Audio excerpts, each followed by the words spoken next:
big screens? Yeah, absolutely. A few years into the Durban Film Office, one of the key challenges that we saw was that we had a very small crew base. In terms of local skills development, there was not a hell of a lot on offer. And so we would have these international productions coming into the city and obviously filming in the city, using some of the crew and then leaving. I used to refer to it as the circus. The film circus would come into town and then would leave, and this would really offer our local talents and our local crew very little opportunity to develop their own skills, to develop relationships within the industry. And it was at that point that we really started looking at what we now call our development programs, which specifically focus on developing local producers, what we call the business leaders in the industry, as opposed to developing actors and screenwriters. This is not a space that we started in, because at the end of the day, without the business leaders, the actors, the screenwriters, the directors have nowhere to go. And we've been running those programs since about 2009, and it's been very successful. We have seen the local emerging industry grow tremendously since 2009, and now starting to break out into the national arena.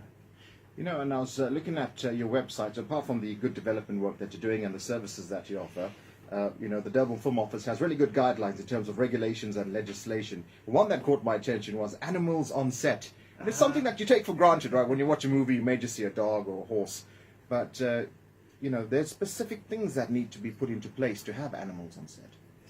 Yeah, it's actually very heavily regulated. And one of the reasons why Durban was a popular location for international productions was because of our animals.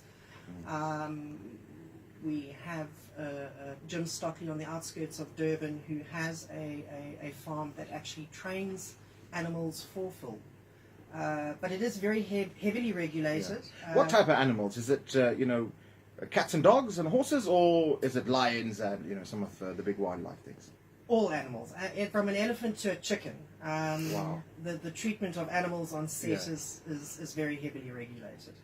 You know, and apart from animals, there's also guidelines about children working on set as well. So there's specific guidelines that need to happen when kids are involved.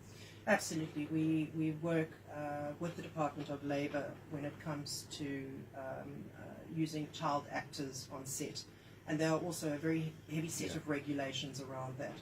So being Tuesday Showcase here on Lotus FM, we're not opening up the line to get call-ins. We're talking to our guest, who's the operations head of the Durban Film Office, Toni Monty, and we'll open up the WhatsApp line. If there's any questions or comments, maybe some advice, you're a young movie maker and you need some advice from the Durban Film Office, here's your chance, because Tony's with me till 8 tonight. And you can WhatsApp me in studio on 071 613 7803. That's 071 613-7803.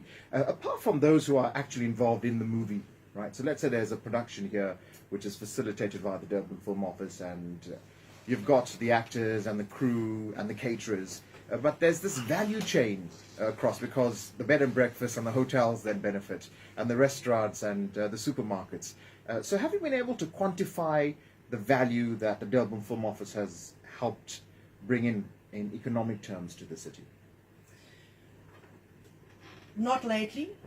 We did do a study, an economic impact assessment in 2007, and are due to conduct another one now. And in 2007, the contribution to the local economy was sitting in the region of 330 million per annum, which is quite small when you consider the Western Cape or Cape Town sitting on nearly 5.4 billion.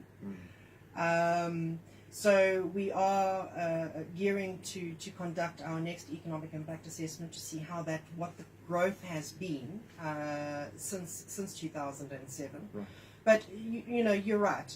That is what is exciting from an economic development perspective. That is what is exciting about the film industry. It's not just about the actors, the writers, the directors, and the producer.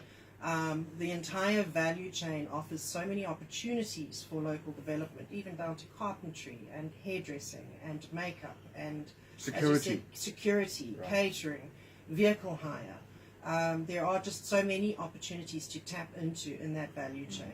Why is South